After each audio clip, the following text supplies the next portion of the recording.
Audio Jungle. Audio Jungle. Audio Jungle. Audio Jungle.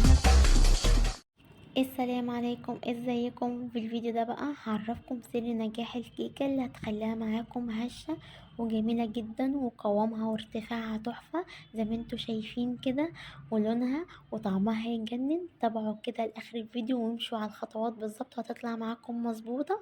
ولو اول مرة تشوفوني اشتركوا في القناة واعملوا لايك وشير عشان يوصل لكم كل وصفاتي. انا في الفيديو ده بقى هعمل معاكم كيكة البرتقال بمنتهى السهولة.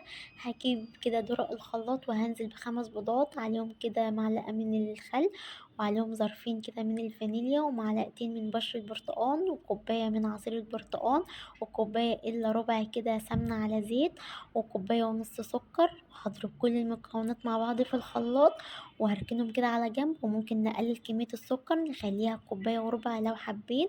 وهعاير كده معاكم الدقيق، معايا 3 كوبايات من الدقيق. هندخلهم كويس جدا، هندخل الدقيق كويس، ودي خطوة مهمة. دي 3 كوباية، هندخل كده الدقيق.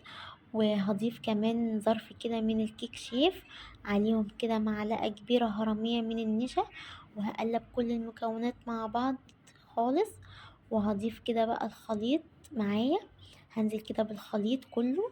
وانا كان عندي البولة دي كانت صغيرة، ما كنتش عارفة اقلب كويس، فهجيب حاجة اوسع. هنزل كده بالخليط كده بالمكونات كلها في الطبق الواسع ده، وهقلب كده كل المكونات كويس جدا. دي لازم اقلب المكونات كويس، دي خطوة مهمة لغاية كده ما الدقيق ما يختفي معايا خالص. وانا مجهزة الفرن ساخن على درجة 180. لازم الفرن يكون ساخن.